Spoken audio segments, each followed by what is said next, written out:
శ్రోతలందరికీ నమస్కారం అండి.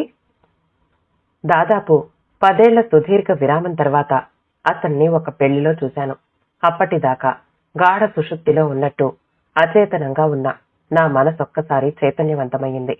నన్ను చూస్తాడేమోనన్న ఆశతో చాలా నిస్సంకోచంగా అతనెటు వెళితే అటు చూశాను. ఎవరితోటో మాట్లాడుతున్న అతని చూపులు సడన్ గా నా మీద పడ్డాయి. అతని కళ్ళు ఆశ్చర్యంతో పెద్దవయ్యాయి. పెద్ద పెద్ద అడుగులు వేస్తూ గబగబా నా దగ్గరకొచ్చాడు. నువ్వేనా? అసలు నిన్నిక్కడ చూస్తానని కల్లో కూడా అనుకోలేదు అన్నాడు ఉద్వేగంగా. తనని తాను కంట్రోల్ చేసుకోవటానికన్నట్టు శ్వాస గట్టిగా పీల్చి వదిలాడు. అదే ఇంట్లో ఉంటున్నావా? సాయంత్రం వస్తాను, తీరిగ్గా మాట్లాడుకోవచ్చు. పెళ్లి కొడుకు నా ఫ్రెండ్స్ అందరం కలిసొచ్చాం. వాళ్ళని రైలెక్కించి వస్తాను అన్నాడు. నేను మౌనంగా తలూపాను. అతను వెళ్లిపోయాడు. నాకింకా పెళ్లింట్లో ఉండాలి అనిపించలేదు. ముహూర్తం అవ్వగానే బయటపడ్డాను. అతని కోసం ఈ 10 ఏళ్లలో నేను ఆలోచించినది గాని ఎదురు చూసినది గానీ లేదు. కాని అతను లేని సమయాన నా మనసు నిద్రాణమైంది. ఇంటికొచ్చి తాళం తీసి అతని గదిలోకి వెళ్లి నిలబడ్డాను.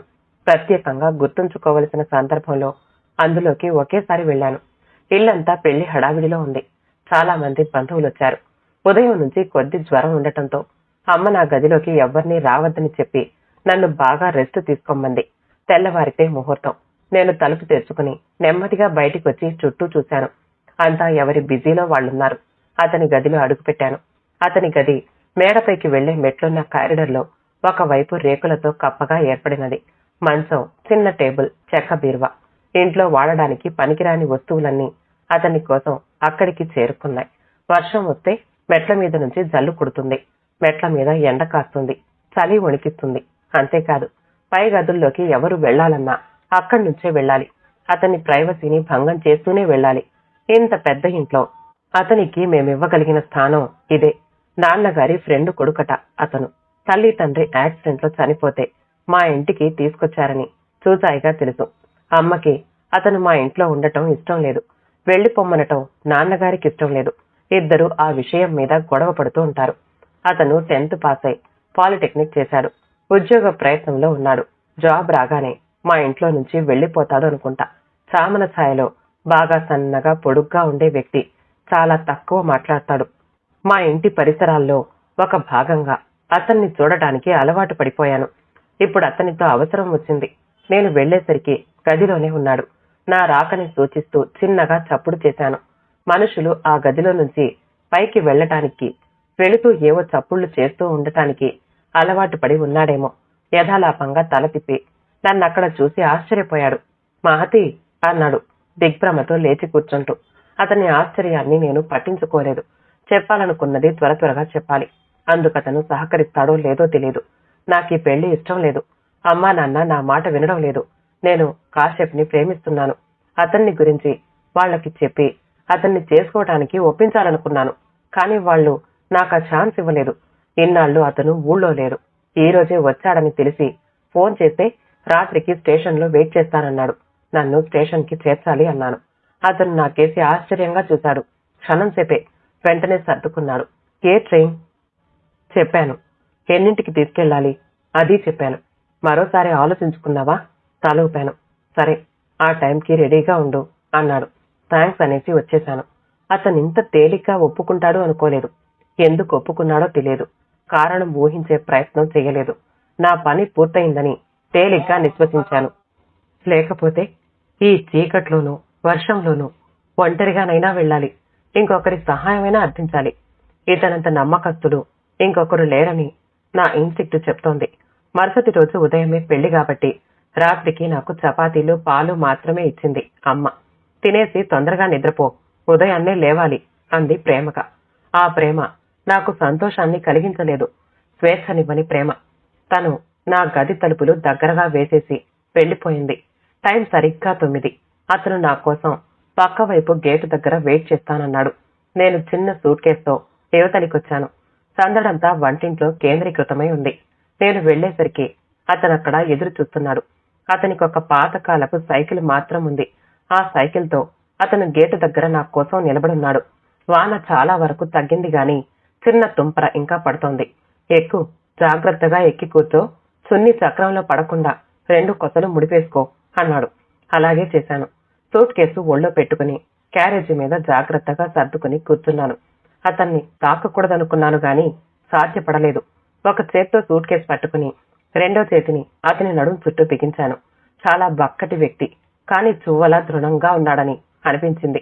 ఎదురుగాలి బలంగా వీస్తూ ఉంటే అంతకన్నా బలంగా తొక్కుతున్నాడు.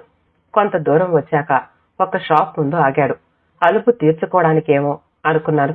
కాదు, నన్ను దిగమని సైకిల్ స్టాండ్ వేసి షాప్లోకి వెళ్ళాడు. అదొక చిన్న లెదర్ షాపు. బ్యాగులు, సూట్ కేసులు ఉన్నాయి. అతను ఒక సూట్ కేసుతో షాప్లో నుంచి వచ్చాడు. ఇదెందుకు? ఆశ్చర్యంగా అడిగాను. నీకు నా మీద నమ్మకముందా? ఏం చెప్పను. నేను అతని సహాయాన్ని అడిగినప్పుడు చేస్తాడా చెయ్యడా అని ఆలోచించాను గాని నమ్మాలా వద్దా అనుకోలేదు. నమ్మకం లేకపోతే నీతో ఎందుకొస్తాను? నవ్వడానికి విఫల యత్నం చేస్తూ అడిగాను. అయితే ఓ పని చేస్తావా? ఏంటది? ఈ సూట్ కేసు నీ దగ్గర పెట్టుకో. నువ్వు తెచ్చినది నాకివ్వు. నీ ఫ్రెండ్కి నువ్వేమేం తెచ్చావో నిస్సంకోచంగా చెప్పు. ఈ రాత్రి ఏమీ జరగకపోతే నీ సూట్ కేసు నీకు ఉదయాన్నే తెచ్చిస్తాను. ఇదే రైల్లో నువ్వెక్కడికెళితే అక్కడి దాకా వస్తాను అన్నాడు.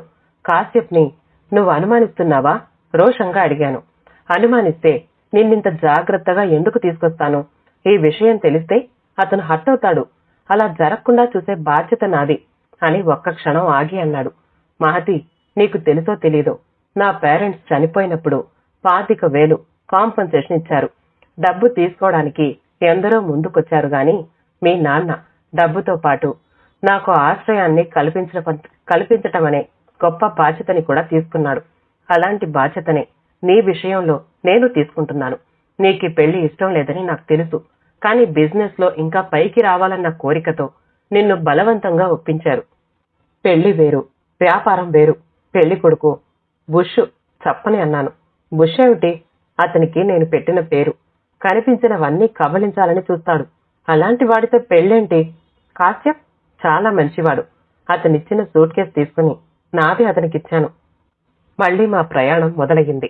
మనసులో అపరాధ భావన. కాశ్యప్ ని మోసం చేస్తున్నానేమోనని. స్టేషన్ చేరుకున్నాం.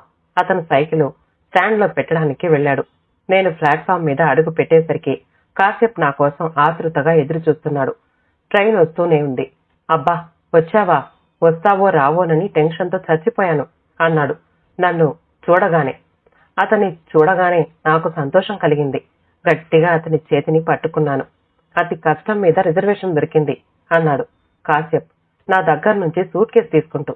అతను దాన్ని చాలా జాగ్రత్తగా పట్టుకోవడం నా దృష్టిని దాటిపోలేదు. ఇద్దరం కంపార్ట్మెంట్ వెతుక్కుని ఎక్కి కూర్చున్నాం. రాత్రి కావడంతో అంతా మంచి నిద్రలో ఉన్నారు. మావి సైడ్ బెర్తులు కావడంతో మరొకరితో సంబంధం లేదు. ఎలా రాగలిగావు? మా ఇంట్లో ఉంటాడన్నానే అతని హెల్ప్తో అని చెప్పి. ఇప్పుడు మనం ఎక్కడికి వెళుతున్నాం అడిగాను. ముంబై. అక్కడికి వెళ్ళి ఏదైనా బిజినెస్ స్టార్ట్ చేస్తాను. అన్నీ నేను చెప్పినట్టే చేసావు కదూ? తల ఊపాను. మా నాన్న నాకు చేయించినవన్నీ తీసుకొచ్చాను. దాదాపు 100 తులాలు. డైమండ్ నెక్లెసే 1,50,000 అట. నేను చెప్తూ ఉంటే అతని కళ్లల్లో ఆశ్చర్యం, అపనమ్మకం పోటీ పడ్డాయి. సూట్ కేసు తెరిచి చూస్తానంటాడేమోనని భయపడ్డాను. దాన్ని ఆప్యాయంగా పట్టుకున్నాడు. ఒళ్ళో పెట్టుకున్నాడు. నా లైఫ్ టైం అంబిషన్ తీరినట్టే మహతి. ముంబైలో బిజినెస్ స్టార్ట్ చేస్తాను. షేర్లు కొంటాను. లక్షలు లక్షలు చేతి మీద తిప్పుతాను. ఆఫ్టర్ ఆల్ మీ నాన్నకొక బట్టల షాప్ మాత్రమే ఉంది. నేనైతే పెద్ద బిజినెస్ ఎంపైర్ నే ఎస్టాబ్లిష్ చేస్తాను అంటున్న అతని కళ్లల్లో మెరుపులు. నాకెందుకో భయం లాంటిది కలిగింది. మా నాన్న దగ్గర నుంచి నేను తెచ్చిన నగల్ని అమ్మి వ్యాపారం చేసి ఎదగాలి అనుకుంటున్నా ఇతని ముందు మా నాన్న ఆఫ్టర్ ఆల్ ఎలాగో అర్థం అవ్వలేదు. గడియారం వెనక్కి తిరిగి ఆగితే బావుండునని మాత్రం అనిపించింది. పడుకుందామా? మాట మార్చాను. టీ తాగుతావా అడిగాడు. తల ఊపాను. నువ్వు పడుకో, నేను మెలకువగానే ఉంటాను. ఇంత డబ్బు పెట్టుకుని రిస్క్ ఎందుకు అన్నాడు. దానికే తల ఊపాను. నెక్స్ట్ స్టేషన్లో దిగి టీ తీసుకొచ్చాడు. తాగగానే గుడ్ నైట్, ఇది నీ దగ్గర పెట్టుకుంటావా నేనుంచుకోనా అని అడిగాడు సూట్ కేసు గురించి. అతనికి దాన్ని తన దగ్గరే ఉంచుకోవాలి అనుంది. మార్పిడి జరగకపోతే అలాగే ఇచ్చేదాన్ని. ఇప్పుడు కొద్దిగా భయపడ్డాను. నేను నిద్రపోయినప్పుడు తెరిచి చూస్తాడేమోనని మౌనంగా తీసుకుని తల కింద పెట్టుకున్నాను. దిండు లేకపోతే నాకు నిద్ర పట్టదు చెప్పాను. అతను భుజాలు షక్ చేశాడు. తర్వాత పైబెత్తు ఎక్కబోతూ ఆగి వంగి నా నుదుటి మీద ముద్దు పెట్టుకుంటూ అన్నాడు. Thanks Mahathi, thank you so much. నా కలలు నిజం చేయబోతున్నందుకు. నేను కళ్ళు మూసుకున్నాను. జ్వరం నా శరీరాన్ని ఇంకా బాధిస్తోంది. దాన్ని కాసేపు గుర్తించలేదు. అతనితో జీవితాన్ని పంచుకోవాలని నేను తీసుకున్న నిర్ణయం సరైనదేనా, లేక మరోలా జరగబోతోందా? క్రమంగా ఒక నిద్ర తెర నా మీద పరుచుకుంది. కిటికీలో నుంచి సూర్యకిరణాలు సూటిగా కళ్ళ మీద పడుతూ ఉంటే మళ్లీ మెలకు వచ్చింది. తలంతా దిమ్ముగా ఉంది. కళ్ళు తెరవాలి అనిపించలేదు. జరిగినవన్నీ గుర్తొచ్చాయి. అమ్మ వాళ్ళు నా గురించి కంగారు పడుతూ ఉంటారు. అతను కూడా లేకపోవటాన్ని జత కలిపి ఏం ఊహిస్తారు? బుషు మొహం ఇప్పుడెలా ఉందో. కొద్ది ప్రయత్నం మీద లేచి కూర్చుని కాశ్యప్ని పిలవాలని బెర్త్ దిగాను. అతను లేడు. నా సూట్ కేస్ కోసం చూశాను. అదీ లేదు. నా మెదడంతా ఒక్కసారి మొద్దుబారిపోయింది. అతనన్నట్టే జరిగింది. దిగ్భ్రాంతిగా కూలబడ్డాను. రైలు కదులుతూనే ఉంది. కదిలి ముంబై సెంట్రల్ స్టేషన్ చేరుకుని ఆగింది. కంపార్ట్మెంట్ అంతా ఖాళీ అయింది. నేనింకా అలాగే ఉన్నాను. హలో అన్న గొంతు వినిపించింది. ఎక్కడో సుదూర తీరాల నుంచి వచ్చినట్టు. మహతి మళ్లీ పిలిచాడు. అతని కాశ్యప్ కాదు. నేను కళ్ళెత్తి చూశాను. నాలో ఇంకా అదే బ్లాంక్నెస్. అతను లోపలికొచ్చి నా పక్కన కూర్చున్నాడు. నేను భయపడ్డట్టే జరిగిందా అన్నాడు నన్ను చూసి. నువ్వేంటి ఇలా కూర్చున్నావు? చేరప్. ఇష్టం లేని పెళ్లిని, మోసాన్ని రెండింటినీ తప్పించుకున్నావు. You are lucky. అంతా దిగేశారు. పద మనం కూడా దిగుదాం అన్నాడు నా చేయి పట్టుకుని లేవదీస్తూ. నిశ్శబ్దంగా అతని వెంట నడిచాను. కాశ్యప్ ఇలా ఎందుకు చేశాడు? హఠాత్తుగా మాటలొచ్చినట్టు అడిగాను. ఎంత బ్లైండ్ గా నమ్మాను. కాశ్యప్ అనే కాదు, ఎవరైనా ఇలాగే చేస్తారు. అమాయకుల్ని మోసం చేయాలి అనిపిస్తుంది. ముఖ్యంగా వాళ్లతో మనకెలాంటి అనుబంధం లేనప్పుడు. అతను నన్ను ప్రేమించాడు. నిన్ను కాదు, నీ వెనకనున్న డబ్బుని. నాకెప్పుడూ అలా అనిపించలేదు. అనిపిస్తే అతన్ని నువ్వెందుకు నమ్ముతావు? నువ్వెందుకు నన్ను మోసం చేయలేదు? సూట్ కేసులో ఏముందో ఊహించగలిగిన వాడివి. అది తీసుకుని దిగేయొచ్చుగా. ఇంట్లో వాళ్ళని ఎవరైనా మోసగించుకుంటారా? అది నీ ఇల్లా? అలాగైతే నేను మా నాన్నని మోసం చేశానుగా. హఠాత్తుగా ఏడుపు ముంచుకొచ్చింది. అతను రెండో చేత్తో నన్ను దగ్గరగా తీసుకున్నాడు. ప్లీజ్ ఏడవకు. ఇది స్టేషన్. ఎవరైనా చూస్తే బాగుండదు. ఇంకో గంటలో తిరుగు రైలుంది. వెళ్ళిపోదాం. ఏ ప్రమాదం జరగలేదని గుర్తుంచుకో. బాధ ఉండదు అన్నాడు ఓదార్పుగా. రైల్వే వెయిటింగ్ రూమ్ లో కూర్చున్నాం. అతనెళ్ళి బ్రష్, పేస్ట్ తెచ్చిస్తే పళ్ళు తోముకున్నాను. బ్రెడ్, టీ తీసుకొచ్చాడు.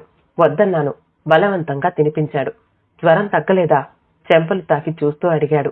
అతనికి నా గురించి అన్నీ తెలుసున్నది ఆ ఒక్క ప్రశ్నతోటే అర్థమయ్యింది. టికెట్లు తీసుకొచ్చాడు. రైల్లో కూర్చున్నాక అడిగాను అతన్ని, అమ్మ వాళ్ళు మనల్ని రానిస్తారా? అలాంటి అనుమానాలేవీ వద్దు. మొదట్లో కోపడ్డా తర్వాత సర్దుకుంటారు. వాళ్లకి నువ్వు తప్ప ఇంకెవరున్నారని అంటూ నా ముఖంలోకి పరీక్షగా చూసి, రాత్రి వాడు నీకేమైనా ఆఫర్ చేశాడా అని అడిగాడు. టీ తాగాము. వాడే తీసుకొచ్చాడా? తల ఊపాను. తాగాక బాగా నిద్ర పట్టిందా? అవును, గాఢమైన నిద్ర. కొత్త ప్రదేశంలో నాకసలు నిద్రే పట్టదు. టీలో ఏదో కలిపుంటాడు. నా తల గిర్రుమని తిరిగిపోయింది. పూర్ణ కుంభం లాంటి జీవితాన్ని ఎలా చేజార్చుకున్నాను? ఒక మోసగాడిని నమ్మి. మేము ఇల్లు చేరుకునేసరికి బాగా రాత్రయింది. ఇంటి పరిసరాలని సమీపిస్తూ ఉంటేనే వాతావరణంలో ఒకలాంటి మార్పు కనిపించింది. అది పైకి కనిపించేది కాదు, అంతరంగం మాత్రమే గుర్తించేది. అంతా ప్రశాంతంగా ఉంది. అయితే అది భయం గొలుపుతోంది. అతని చేతిని గట్టిగా పట్టుకుని గేటు దాటి లోపలికి అడుగు పెట్టాను. కాంపౌండ్ లో ఎవరెవరో ఉన్నారు. పెళ్లికొచ్చిన బంధువులింకా వెళ్లలేదు. అందరి ముఖాల్లోనూ అదోలాంటి భావం. అది విషాదమని తర్వాత తెలిసింది. అందరి చూపులు ఒక్కసారి మా మీద నిలిచాయి. అదిగో ఆ పిల్లేనా? అతనితోటేనా? ఏకంగా చేసుకునే వచ్చేసిందా? ఈ రోజుల్లో ఎవ్వరినీ ఏమీ అనేలా లేదు. కాస్త సిరి సంపద అంటేసరికి బంధువుల్ని దూరం తరిమేస్తారు. ఉన్న ఒక్క పిల్ల ఇదిగో ఇలా చేసింది. వాళ్లలో వాళ్ళు అనుకుంటున్న మాటలు నా చెవుల్ని తాకుతున్నాయి. అతను నా చేయి పట్టుకుని గబగబా నడిచాడు. హాల్లో ఎదురుగా పీట వేసి టవల్ పరిచి ఉంది. ఉత్తరం వైపు దీపం వెలుగుతోంది. ఒక మూల కూర్చుని ఏడుస్తున్న అమ్మని చూస్తూ ఉంటే చెల్లుమని చెరిచినట్లయింది. నాన్న ఇక లేరు. అమ్మా ఒక్కంగలో వెళ్లి అమ్మని చుట్టుకుపోయాను. కాని ఆమె విదిలించేసింది. అసలే ఏడ్చేడ్చి ఏడుపెక్కిన కళ్ళు ఇప్పుడు కోపంతో ఇంకా ఎర్రబడ్డాయి. ఇంకా ఏం మిగులుందనే వచ్చావు? అమ్మా నాన్నల్ని, పరువు మర్యాదల్ని కాదనుకుని వెళ్ళావుగా. వాడితోటే ఊరేగక మళ్ళీ ఎందుకొచ్చావు? ఉన్నామో చచ్చామో చూడాలని వచ్చావా? ఇంకా ఏదైనా మిగిలుంటే ఊడ్చుకుపోవాలి అనుకున్నావా నాతో అని ఒక్క ఉదుటున వెళ్లి అతని షర్టు కాలర్ పట్టుకుని, ఏరా నీ బతుక్కి నా కూతురు కావాల్సొచ్చిందా? తల్లి తండ్రి చస్తే వీధిన పడి అడుక్కు తినాల్సిన వెధవి పోనీ కదా అని చేరదీస్తే నా కూతురి మీద కన్నేస్తావా అంటూ ప్రపంచంలా ఊపేసింది. అమ్మా నా మాట విను, అతని తప్పేం లేదు వెనక్కి గుంజుతూ పెనుగులాడుతూ జరిగింది క్లుప్తంగా చెప్పాను. అంత తెగింపు నాకెక్కడి నుంచి వచ్చిందో. ఆమె కోపం మరింత పెరిగింది గాని తగ్గలేదు. ఎంతకి తెగించావరా? వాడు మోసం చేస్తాడని తెలిసి దీన్ని ఇంట్లో నుంచి తీసుకెళ్లావంటే పెళ్లి సొడగట్టాలనేగా. అప్పుడింకా నువ్వు తప్ప గతి లేదని నీ కాళ్లు పట్టుకుంటామనుకున్నావు కదూ. వెళ్ళిపోరా, ఇంకా ఏముంది చూడ్డానికి అని అరుస్తూనే ఉంది. ఉద్రేకంతో ఆమె నరాలు టపటప కొట్టుకుంటున్నాయి. నేను స్టన్నై చూస్తూ ఉండిపోయాను. ఇదంతా ఇలా జరుగుతుందని ముందే తెలిసినట్టు నిర్వికారంగా ఉన్నాడు. మీరు ఏవేవో ఊహించుకుంటున్నారు. మహతికి పెళ్లి విషయంలో కొంత స్వేచ్ఛ ఇచ్చి ఉంటే ఇదంతా జరిగేది కాదు. ఆమె ఇష్టాలని పట్టించుకోకుండా మీ అవసరాలని ఆమె మీద రుద్దే ప్రయత్నం చేశారు. దాని నుంచి తప్పించుకోవడానికి ఆమె దొంగదారి వెతుక్కోవలసి వచ్చింది. ఆమె ఇంట్లో నుంచి బయటపడడానికి వెతుక్కున్న మార్గం నేను కాదంటే మరో దారి చూసుకునేది. అలా కాక బలవంతంగా ఈ పెళ్లి జరిపించుంటే తను కోల్పోయిన స్వేచ్ఛని తలుచుకుని అతనితో సరిగ్గా ఉండేది కాదు. ఇంకా ఏమైనా కూడా చేసేది అని నెమ్మదిగా నచ్చజెప్పబోయాడు. అతని మాటలు చాలా స్పష్టంగా వాటిలోని భావం నా పట్ల అతనికి గల అవగాహనని తెలియపరిచేలా ఉన్నాయి. అమ్మ తల బలంగా ఊపుతూ, నువ్వెవడివిరా నా కూతురి జీవితాన్ని గురించి, మా బాధ్యతని గురించి చెప్పడానికి? నీ డబ్బు వాడుకున్నామనే కదూ, ఆ 25,000 కదూ నీకు మా బతుకులతో ఆడుకునే హక్కునిచ్చాయి. ఆ కక్ష మింగే ఇంత వాడివయ్యావు. పోరా పో, 25 కాదు ఇంకో అంత నీ ముఖాన్న కొడతాను, వెళ్ళిపో నా కళ్ల ముందు నుంచి అంటూ ఒక్క ఊపులో వెళ్లి చేతికందినన్ని 100 నోట్ల కట్టలు తెచ్చి అతని ముఖం మీదకి విసిరేసింది. డబ్బు నేల మీద అలాగే చిందరవందరగా పడుంది. అమ్మ ఫిట్స్ వచ్చి పడిపోయింది. నేను మా ఫ్యామిలీ డాక్టర్ కి ఫోన్ చేశాను. ఆయన వెంటనే వచ్చాడు. అమ్మని టెస్ట్ చేసి వెంటనే ఇంజెక్షన్ ఇస్తూ నాతో అన్నారు, మహతి నువ్వు చేసిన పనేమి బాగుండలేదమ్మా. దిక్కు ముక్కు లేకుండా మీ ఇంట్లో పడుండే వాడితో పేమేమిటి? మనిషి స్మార్ట్ గా కనిపిస్తే చాలా, ప్రేమిస్తే ప్రేమించావు, ముందే ఎందుకు చెప్పలేదు? ఇంకొద్దిసేపట్లో పెళ్లి అనగా ఇంట్లో నుంచి పారిపోతే మిగిలిన వాళ్ల పరిస్థితి ఎలా ఉంటుందో ఆలోచించావా? మీ కోసం మీరు బతకటమే కాదు, కానీ పెంచిన తల్లిదండ్రుల కోసం కూడా బతకడం నేర్చుకోవాలి. నీ స్వార్థం మీ నాన్నని బలి తీసుకుంది. కనీసం అమ్మనైనా బ్రతికించుకో, లేకపోతే అనాథమైపోతావు. వీలైనంత వరకు ఆమెకి ఎదురు పడకుండా ఉండటమే మంచిది ప్రస్తుతానికి. పెద్దవాడిని, మీ నాన్న స్నేహితుడిని కాబట్టి చెప్తున్నాను. ఆ పైన నీ ఇష్టం. నేను తలంచుకుని విన్నాను. పొరపాటు ఎక్కడ జరిగిందో అందరికీ తెలుసు. బుష్ని నేను చేసుకోవాలి అనుకోలేదు. అంతా కలిసి బలవంతంగా ఒప్పించారు. నేను దానికి కట్టుబడి ఉంటే వీళ్ళంతా సంతోషంగా ఉండేవారు. నాన్న చనిపోయేవారు కాదు. పెళ్లి అనే క్రతువులో నేను సమిధనై ఉంటే ఇదంతా సాధ్యపడేది. ప్రాణం ఉన్న నేను ప్రాణం లేని కట్టెతో సారూప్యాన్ని పొంది ఉంటే డాక్టర్ గారు వెళ్లిపోయాక అమ్మ బాధ్యత ఇంట్లో ఎప్పటికీ ఉండే పనిపిల్లకు అప్పగించి నా గదిలోకి వచ్చేశాను. నేను చేసిన పని వల్ల నాన్న చనిపోయారనే విషయాన్ని జీర్ణించుకోలేకపోతున్నాను. నా కళ్లల్లో నుంచి నీళ్లు ధారాపాతంగా కారాయి. మనసంతా అపరాధ భావంతో నిండిపోయింది. స్వేచ్ఛ అనేది ఇంత బాధాకరం కాబట్టే మనుషులు ఎంతటి బానిసత్వానికైనా లొంగిపోతున్నారు అనిపించింది. నాకతని నిస్తేజమైన చూపులు గుర్తొచ్చాయి. ఏం ఆశించి అతని పని చేశాడు? కాశ్యప్ గురించి సరిగ్గా ఊహించగలిగి ఎందుకు నన్ను అతనితో పంపించాడు? అమ్మ అన్నట్టు నా పెళ్లి చెడగొట్టాలనా? అందుకిదంతా చెయ్యాలా? అతనికి నన్ను చేసుకోవాలని ఉంది అనేది అమ్మ చేసిన మరో అభియోగం. దానికిదంతా మార్గం కాదే. ఎందుకింత చెడ్డవాడు అనిపించుకున్నాడు? ఏదీ చెప్పకుండానే ఎందుకు వెళ్లిపోయాడు? చాలాసేపు నా ఆలోచనలు అతని చుట్టే పరిభ్రమించాక నాకు నేనే సమాధానాన్ని వెతుక్కున్నాను. ఒక చర్యని మనం ఎంత నిశ్శబ్దంగానైనా చేసి ఉండవచ్చు, కానీ దాని ప్రతిచర్య అంత నిశ్శబ్దంగా ఉండాలి అని లేదు. ఎంతో సైలెంట్ గా జరిగిపోయిన ఒక పని తాలూకు పర్యవసానం కొన్ని జీవితాల పునాదుల్ని సైతం కదిలించేంత బలమైనది కావచ్చు. నాన్న హఠాత్ మరణంతో మేమెంతో కష్టపడి నిర్మించుకున్న వ్యాపార సౌధం కుప్పకూలిపోయింది. షాపు పూర్తిగా మూతపడింది. స్టాకు రొటేషన్ ఆగిపోయింది. ఆదాయం తిరోగతి పట్టింది. సప్లయర్స్ నుంచి, మిల్స్ నుంచి నోటీసులొచ్చాయి. అయిన కాడికి అన్నీ అమ్మాల్సిన పరిస్థితి. అన్నింటినీ మించి అనుభవరాహిత్యం, మగ దక్షత లేకపోవడం. ఈ వినాశనానికి స్థూలంగా చూస్తే కారణం నేను. లోతుగా ఆలోచిస్తే మాత్రం మరో కోణం కనిపిస్తుంది. ఇదంతా ఒక పేక మెడ లాంటిది. ఎవరో ఒకరు కదిలితే వీచే గాలికే కుప్పకూలిపోయేంత బలహీనమైనది.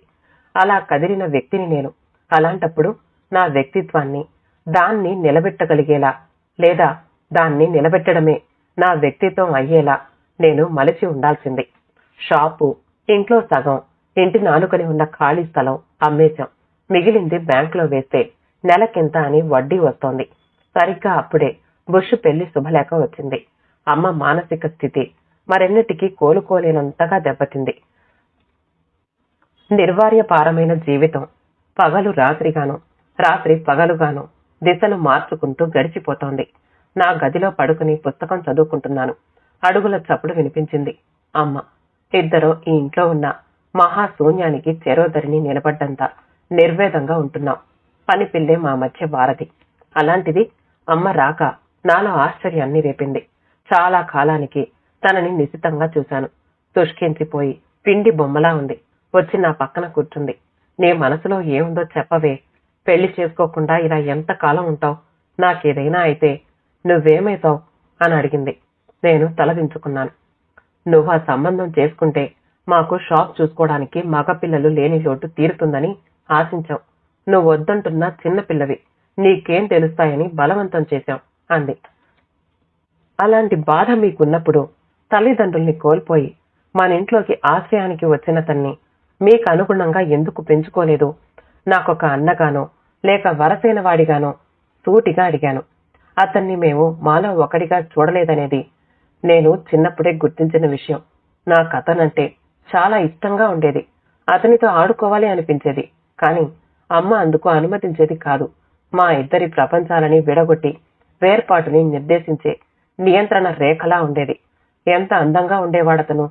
నవ్వుతూ ఉంటే నక్షత్రాలు రాలుతున్నట్టుండేది. మనసుకేదైనా నచ్చితే నోరంతా తెరిచి నిష్కల్మషంగా నవ్వేవాడు. క్రమంగా అతని నవ్వులు, స్వేచ్ఛ మాయమైపోయాయి. అంటే పెద్దవాడైపోయాడన్నమాట. తన చుట్టూ ఉన్న ప్రపంచాన్ని అర్థం చేసుకునేంత పెద్దరికం. అతని కళ్లల్లో నిస్తేజం చోటు చేసుకుంది. ఎప్పుడు మెట్ల గదిలోకి నెట్టివేయబడ్డాడో కాని ఒంటరితనమనే గుడారంలో కాందిశీకుడిలా ఒదిగి ఉండిపోయాడు. మంచు తెరల వెనక మనిషిలా మా మధ్యని ఉంటూనే మాకు కనుమరుగైపోయాడు. చాలా గమ్మత్తుగా నా భావాలు కూడా గడ్డగట్టుకుపోయాయి. అతనలాగా నేనిలాగా ఉండటం మా ప్రవృత్తులన్నట్టు అందరి ముందు స్థిరపడిపోయాయి. కానీ వాటి మధ్యనున్న అనుసంధానాన్ని ఎవరూ గుర్తించలేదు. ఇప్పటిదాకా నేనే గుర్తించలేదు. నువ్వు అతన్ని ప్రేమించావా అడిగిందమ్మ. నేను ఇంట్లో నుంచి వెళ్లిపోయింది కాశ్యప్తో గుర్తు చేశాను. తన ముఖం మరింత పాలిపోయింది. ఆ విషయం నిజమా? నువ్వతన్ని ప్రేమించలేదా? వెంటనే మరో ప్రశ్న. తన ముఖంలో ప్రస్ఫుటమైన బాధ. కనీసం నువ్వైనా ఆ పని చేసి నేను చేసిన దాన్ని సరిచేస్తావనుకున్నాను మహతి. అతని పట్ల నా ప్రవర్తన తలుచుకుంటే నాకిప్పుడు చాలా సిగ్గనిపిస్తోంది అంది. అమ్మ ఎందుకింత బాధపడుతోందో నాకర్థం కాలేదు. బహుశా ఈ రోజుని మేమున్న నిస్సహాయ స్థితిని బట్టి అతన్ని కొంచెం ఉదారంగా చూసుంటే మాకు అండగా ఉండేవాడన్న భావన చేత కావచ్చు. అతన్ని నేను ద్వేషించేదాన్ని. అతన్నొక పసివాడిలా నాకన్నా చిన్నవాడై నా నుండి ప్రేమని, రవ్వంత ఓదార్పుని ఆశిస్తున్నవాడిలా భావించలేదు. నాకొక ప్రత్యర్థిలా కనిపించేవాడు. ప్రత్యర్థి ఎవరైతే పూర్తిగా నాశనమైపోవాలని కోరుకుంటామో అలాంటి ప్రత్యర్థి. అమ్మ ఇంకా ఆ బాధ ఆపుకోలేనట్టు మంచంలో కుప్పకూలి ఏడవసాగింది. నేను చకితురాలనయ్యాను. ఓదార్చాలని కూడా తోచలేదు. చాలాసేపు ఏడ్చిగాని తేరుకోలేకపోయింది. ఏదో గొడుక్కుంటూ అక్కడే నిద్రలోకి జారుకుంది. అమ్మ చాలా సంఘర్షణ పడుతోంది. అది తీవ్రమైన అనారోగ్యం రూపంలో బయటపడింది. టైఫాయిడ్ వచ్చింది. అందులోనే ఫిట్ వచ్చేవి. మగతలో ఉండి ఏడ్చేది. డాక్టర్లు చూసి ఇలాగైతే లాభం లేదని చెప్పేశారు. అతను లేడు. నాన్న పోయారు. అమ్మ కూడా అదే దారిలో ఉంది. నాకు ఏడుపు రాలేదు. విస్తారమైన ఎడారిలో ఒంటరి గడ్డి మొక్కలా అనిపించాను నాకు నేనే. చనిపోయే ముందు అమ్మకి బాగా స్పృహొచ్చింది. నన్ను దగ్గరికి రమ్మంది. వెళ్ళాను. మహతి, అతన్ని నేనెందుకు ద్వేషించానో చెప్పలేదు కదూ అడిగింది హీనస్వరంతో. ఇప్పుడెందుకమ్మా ఆ విషయాలు? జరిగిందేదో జరిగిపోయింది. నీకు నేనున్నాను, అన్ని మర్చిపో అన్నాను బ్రతిమాలుతూ. ఇప్పుడు కాకపోతే ఇంకెప్పటికీ చెప్పలేను మహతి. తప్పు చేసిన మనిషి పతనం పశ్చాత్తాపంతో మొదలవుతుంది. చేసిన తప్పు సరిదిద్దుకోలేనప్పుడు అది మరింత బాధాకరం. విను, నా తెలివి, నాన్న కృషి, ఈ రెంటి వెనకున్న ఆధారం అతని డబ్బు. అంతకి ముందు నేను ఇంట్లో ఉండి చవకలో చీరలు కొని ఇన్స్టాల్మెంట్స్ లో అమ్మేదాన్ని. నాన్న ప్రైవేట్ స్కూల్లో టీచరు. చాలని ఆదాయం, భవిష్యత్తుకి ఎలాంటి సెక్యూరిటీ లేదు. అలాంటి స్థితిలో నుంచి అతని డబ్బు పెట్టుబడిగా పెట్టి ఎదిగాం. తెలివికి, కష్టానికి విలువ, గుర్తింపు రావాలంటే కావాల్సింది డబ్బు. ఆ డబ్బు అతనిది. మేము సాధించిన విజయాన్ని చూసి హేళనగా నవ్వుకునేవాడేమో, ద్వేషంతో రగిలిపోయేవాడేమో. అతన్ని దూరంగా తరిమేయాలి. అమ్మ గొంతు మరీ బలహీనపడింది. కను కొలకుల్లో నుంచి నీళ్లు జాలువారాయి. ఈ విషయాలని నాకు తెలిసినవే, కాని ఒక కొత్త కోణం ఆవిష్కరించబడింది. ఉద్వేగాలు, వ్యక్తిగత అనుభూతులు లేని వాస్తవాల్లో నుంచి ఆవిష్కరించబడింది. ఉక్కిరి బిక్కిరయ్యాను. డబ్బు అనే పట్టకంలో నుంచి ప్రసరింపజేసే మానవీయ విలువలు ఎలా వక్రీభవనం చెందుతున్నాయి. తనకి తను స్వతంత్రంగా బ్రతికే వయసే లేని పసివాడిలో ప్రత్యర్థిని చూడగలగటం. ఇది తన ఇల్లు అనుకుని, మేము తన మనుషులం అనుకుని జరుగుతున్న అన్యాయానికి ప్రతిస్పందించడం కూడా తెలియని అతనికి ఏవేవో ఉద్దేశాలు ఆపాదించి ఇంట్లో నుంచి వెళ్లగొట్టడం. ఈ వక్రీభవనం చెందిన విలువలు ఇప్పుడెంత పరితపించినా జరిగిన సంఘటనలు దిశ మార్చుకోవు. అతన్ని తిరిగి ఈ ఇంట్లోకి చేర్చవు. క్రమంగా అమ్మలో ఎగశ్వాస మొదలయ్యింది. ఆ రాత్రే ఆమె చనిపోయింది. క్లుప్తంగా అంత్యక్రియలు జరిపించి ఒక ఆర్ఫనేజీకి చందాగా 10,000 పంపించాను. అమ్మ చనిపోయిన వార్త తెలిసి పుషొచ్చాడు. జరిగిన సంఘటనలు ఏవి, ఎందుకు జరిగినా, ఎలా మలుపు తిరిగినా నువ్వంటే నాకు ఇప్పటికీ ఇష్టమే మహతి. ఒంటరిగా ఎలా ఉంటావు? నా భార్యని ఒప్పిస్తాను. సింపుల్ గా గుళ్ళో పెళ్లి చేసుకుందాం అన్నాడు. అతనిలో ప్రేమ కన్నా కాంక్షే కనిపించింది. నా పట్ల కాంక్ష, ఇంకా నా దగ్గరున్న డబ్బు పట్ల కాంక్ష. నాకు పెళ్లి చేసుకోవాలని లేదు అన్నాను ముక్తసరిగా. అతను కోపంగా వెళ్లిపోయాడు. సుదీర్ఘమైన గతాన్ని తవ్వి పోసుకోవడంలో టైం ఎంత గడిచిందో తెలియలేదు. చుట్టూ చీకటి నిండిపోయింది. లైట్ వేద్దామనుకుంటే కరెంటు లేదు. కొవ్వొత్తి వెలిగించి టీపాయ్ మీద పెట్టబోతూ ఉంటే తలుపు చప్పుడయింది. అతనేనా? నా గుండె కొట్టుకునే వేగం పెరిగింది. కొవ్వొత్తిని చేత్తో అలాగే పట్టుకుని తలుపు తీశాను. అతని గాలికి కొవ్వొత్తి ఆరిపోయింది. అతను లోపలికొచ్చి తలుపు దగ్గరగా వేశాడు. నేను అగ్గిపుల్ల వెలిగిస్తూ ఉంటే తను కొవ్వొత్తి వెలిగించడానికి వీలుగా పట్టుకుని అది వెలిగాక జాగ్రత్తగా టీపాయ్ మీద ఉంచాడు. అబ్బా, ఎంత ఒంటరితనం! ఎలా ఉండగలుగుతున్నావు? భయం వేయటంలా అడిగాడు సోఫాలో కూర్చుంటూనే. ఎలా ఉన్నావు? ఏమైపోయావు నువ్వసలు? మళ్ళీ ఇటెప్పుడు రాలేదెందుకు? ఇది నీ ఇల్లన్నావు. ఇంటి మీద అలిగితే ఇంకా అటేనా? రావాలనే అనుకున్నాను, కాని నీ ముందుకి రాలేకపోయాను అన్నాడు. అతని ముఖంలోకి చూశాను గాని భావాలేం కనిపించలేదు. ఆ మసక వెలుతుర్లో మనిద్దరి మధ్యని ఎనుపతెర ఉండేది కదూ, దాన్ని ఛేదించలేనని తెలిసాక రావాలి అనిపించలేదు. నువ్వు నన్ను ప్రేమించావా? విస్మయంగా అడిగాను. ఏ, ప్రేమించకూడదా? ఓ, నీకు ప్రేమంటే తెలియదు కదూ. ప్రేమించే గుణాన్ని మీ అమ్మ నీ చిన్నప్పుడే కండిషన్ చేసేసింది. నువ్వు కాసేపుని ప్రేమించాను అనుకున్నావు, కానీ అది ప్రేమ కాదు, అవసరం. పెళ్లిని తప్పించుకోవలసిన అవసరం కోసం ఏర్పడ్డ ఇన్స్టెంట్ ప్రేమ అది అన్నాడు. నువ్వు మా అమ్మని ద్వేషించేవాడివా? కుతూహలంగా అడిగాను. మనిషి ఈగోని అర్థం చేసుకోవడం చాలా కష్టం అనుకుంటాను మహతి. నా పేరెంట్స్ది లవ్ మ్యారేజీ. వాళ్ళు ఇంట్లో నుంచి వచ్చేస్తే మీ అమ్మా నాన్నలే నిలబడి పెళ్లి చేశారట. వాళ్ళొక యాక్సిడెంట్ లో పోయారు. లూనా మీద వస్తూ ఉంటే కారొచ్చి గుద్దింది. మీ నాన్న నన్ను మీ ఇంటికి తీసుకొచ్చాడు. వాళ్లకున్న దాంట్లోనే పెట్టి పెంచేవారేమో, అలా కాకపోతే ఆర్ఫనేజీలో వేసేవారేమో. అక్కడికి నాకే అనుబంధాలు ఉండేవి కాదు. అనామకుల్లో అనామకుడిగా ఉండేవాణ్ణి. కానీ వాస్తవం మరోలా జరిగింది. ఆ కార్ అతను కొంత కాంపెన్సేషన్ తెచ్చిచ్చాడు. నా లైఫ్ ఇంకో టర్న్ తీసుకుంది. మీ అమ్మా నాన్న ఆ డబ్బుతో ఎదిగారు. నన్ను మనిషిగా గుర్తించడం మానేశారు. నేనంటే ఆ డబ్బు. అతను హఠాత్తుగా లేచొచ్చి నా పక్కన కూర్చున్నాడు, నన్ను తాకుతూ. నేను జరగలేదు. అతని స్పర్శ నాకు చాలా హాయిని కలిగించింది. హృదయపు కవాటాలేవో తెరుచుకుని నాలోకి వెలుతురు ప్రవహిస్తున్న భావన. తనకంటూ కొంత డబ్బున్నా దాన్ని స్వతంత్రంగా ఖర్చు పెట్టుకోలేని, అసలు దాన్నేం చేసుకోవాలో తెలియని 5 ఏళ్ల పిల్లాన్ని డబ్బు మనిషిగా గుర్తించడం కన్నా దారుణం ఉందా మహతి? అడిగాడు. ఆ డబ్బు కోసమే అని నేననను. కాని ఇక్కడికి తీసుకొచ్చి నాకు కుటుంబాన్ని ఏర్పరిచాడు. కుటుంబంలో ఉంటూ దాన్ని ప్రేమించకుండా ఉండటం ఎలా సాధ్యం? నేను మీ అందరినీ ప్రేమించేవాణ్ణి, మీ నుంచి ప్రేమని ఆశించేవాణ్ణి. అది దొరక్క తప్పించేవాణ్ణి. అతనిలో ఘనీభవించిన మౌనం కరుగుతోంది. మనస్సు విప్పి మాట్లాడుతున్నాడు. ఇక్కడి నుంచి వెళ్లిపోయాక ఎక్కడెక్కడో తిరిగాను. ఏవేవో ఉద్యోగాలు చేశాను. తెగిన గాలిపటం ఆధారం కోసం కొట్టుకులాడినట్టు నా మనసు ఈ ఇంట్లో స్థానం కోసం ఆరాటపడిపోయింది. నువ్వు మరీ మరీ గుర్తొచ్చేదానివి. మా ఇద్దరి మధ్య ఏదో జరగాలని ఆశించాం. అదేదీ జరగలేదు. ఆ వెలితి ఇద్దరిలోనూ నిండిపోయి ఉంది. కాశ్యప్ అలా చేస్తాడని ఎలా ఊహించగలిగావు? కుతూహలంగా అడిగాను. అర్ధరాత్రి ఆడపిల్లని, అందులోనూ పెళ్లి కుదిరిన అమ్మాయిని ఇంట్లో నుంచి ఒంటరిగా పారిపోయి రమ్మన్నవాడు అలా కాక ఇంకెలాగా చెయ్యడు మహతి? అధికారం బుష్లని, అవకాశం కాశ్యప్లని తయారు చేస్తే నిస్సహాయత నాలాంటి వాళ్ళని తయారు చేస్తుంది. నువ్వు నిద్రపోయాక వాడితో మాట్లాడాను. ఒట్టి డబ్బు మనిషి అని అర్థమైంది.